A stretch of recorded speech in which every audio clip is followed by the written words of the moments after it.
Yeah, this is the story of how my bus tipped over and fell into a creek. All right, let's get into the story. When this happened, I was 9 years old. I was in 4th grade, so elementary school. So this happened a long time ago. So basically, what happened was it was very snowy. And where I live in the north of the US, we get a lot of snow in the winter. And so it's not that common for us to cancel school even when there's a lot of snow. So basically it was snowing pretty good. It was snowing pretty hard, but it didn't start. It started maybe like an hour before the accident happened or something like that. I'm not really sure. And this was in February. And so we were about like a mile away from the school. So we didn't get very far. And basically what happened was we were riding on the bus and I was reading a I Spy book. And an I Spy book is basically, it's not like a book that you read. It's like you find pictures and whatever. And I would always read those on the way home from school, the way to school. And I was reading that book.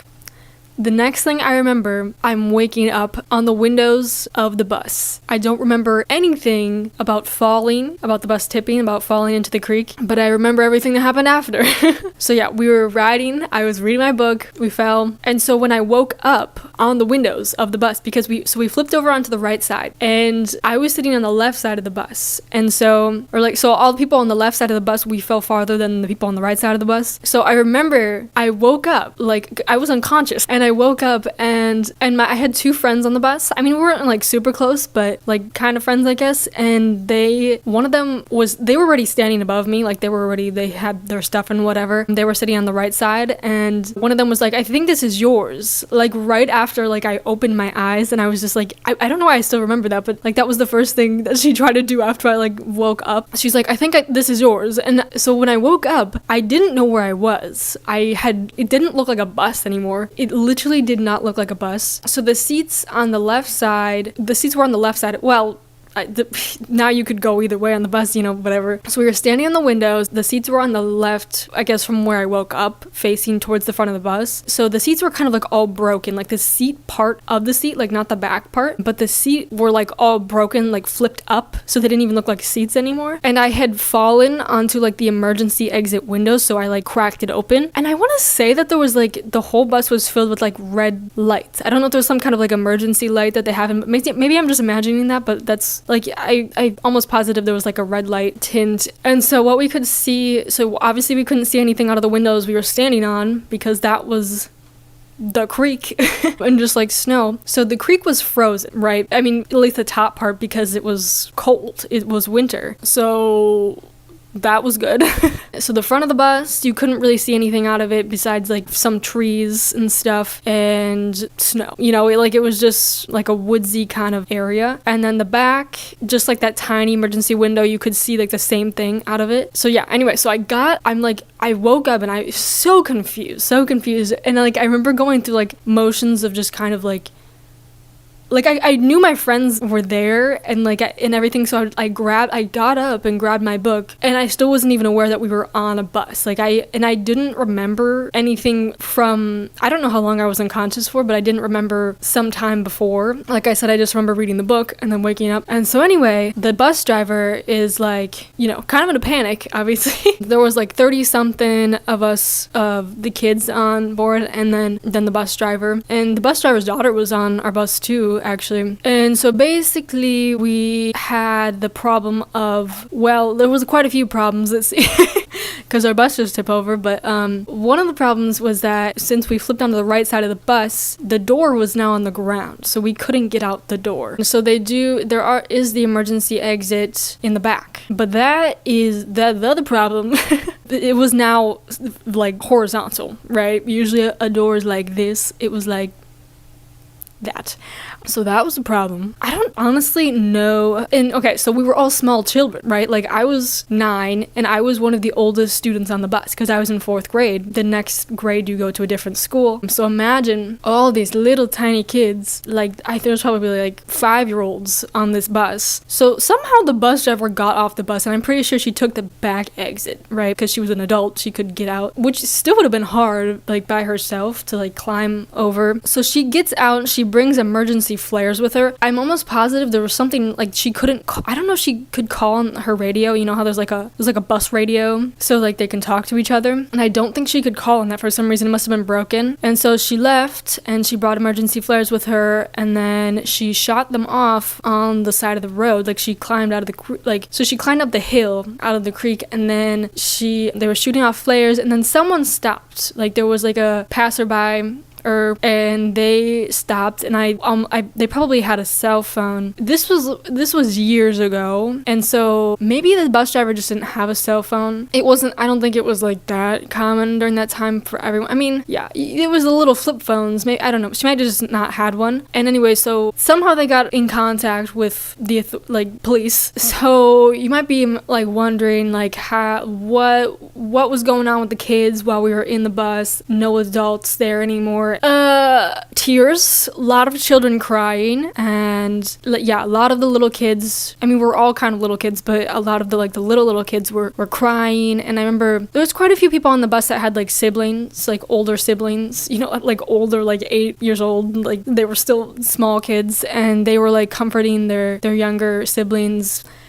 Me and my friends, we didn't cry at all. And the thing that we were doing was like, we kind of were cracking jokes the whole time, because, so we would say things like this. We would pretend to call our parents and be like, oh, hi mom, hi dad, what'd you do today? And then they'd be like, oh, what did I do today? You know, my bus tipped over, the huge. Anyway, I'll talk about injuries in a little bit. Anyway, so as time goes by, we're just standing there on the windows. Cold. It's pretty cold out there, or even in the bus, because it's not running anymore. And we were in the bus for a total, I don't know how long. Honestly, it might have been like an hour and a half.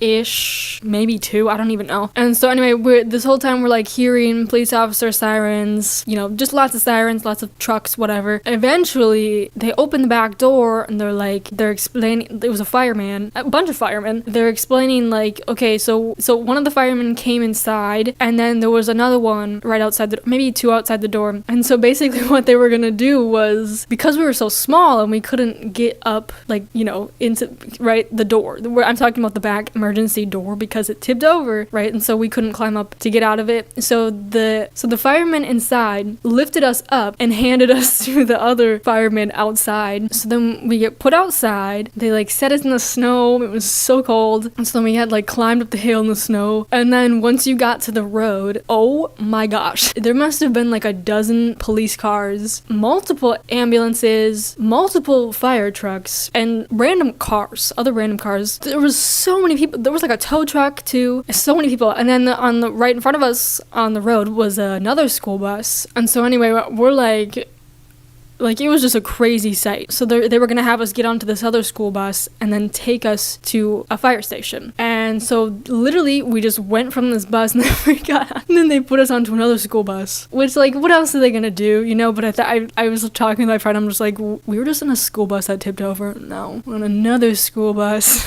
I think a lot of the kids were kind of, they were scared to get on this new bus. It's still snowing very hard. Then they take us to the fire station. We literally drive the bus into where the fire trucks go, like in the garage. So we get off the bus and they bring us to a like office room where it was literally just tables and a whiteboard or whatever, and then chairs. So then we all sit down there, and they're like, okay, you guys can't leave until your parent or guardian comes and signs you out. So then we just wait there. So this is what happened. So my brother, he's a couple years older than me, so he was on a different bus from a different school. And so when he was getting off his bus at our house, his bus driver told him, your sister's gonna be a little late because her bus tipped over, or like she was in a bus accident or something. My brother didn't ask any more questions. He's like, okay. And then so he gets off the bus, and then he calls my mom. Yeah, my brother was explaining what the bus driver said, and I don't, either one of my parents didn't, they were both contacted, and one of them, I literally don't remember if it was my mom or my dad, but one of them, didn't come right away because they were, they couldn't,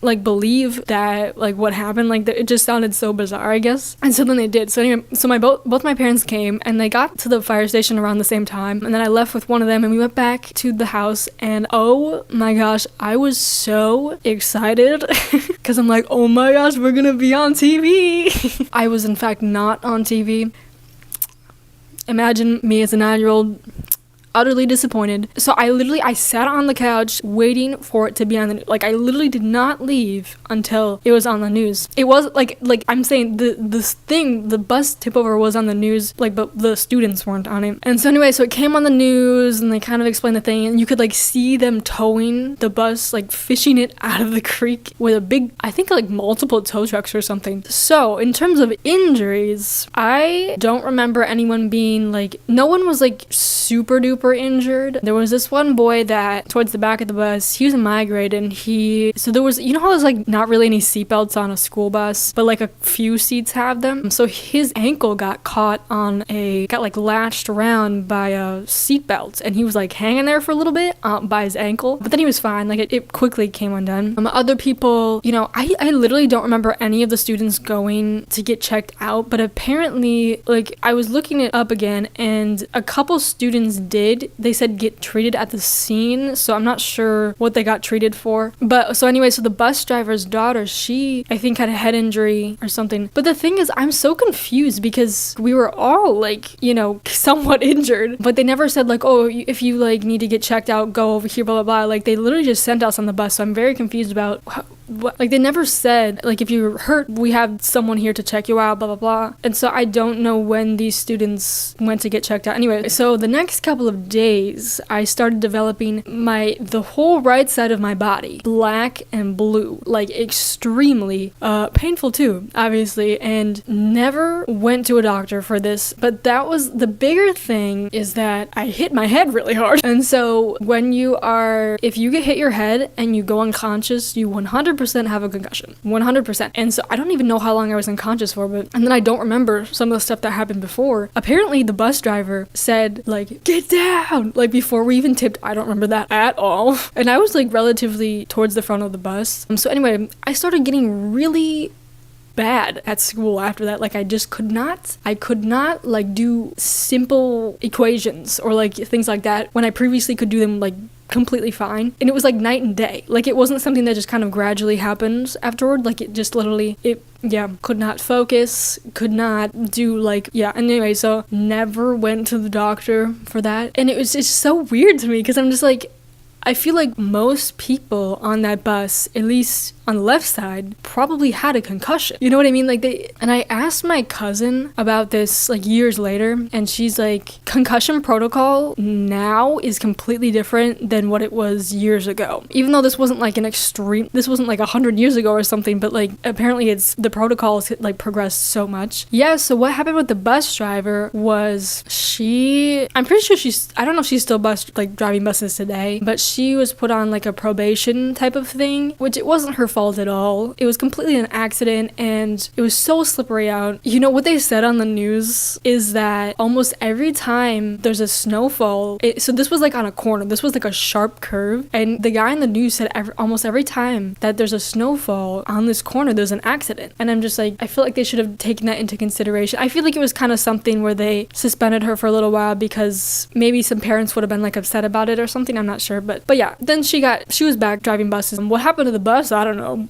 There was a lot of broken windows, broken things in general. I don't know what happened to it. I remember like years later, one time when I was at a graduation party, one of my friends who was on the bus, like on the right side, somehow the topic of this came up, and she's like, no one got hurt on the bus. Like, it was, and I'm like, yeah, I agree, it was completely an accident, but like some people did get hurt, you know?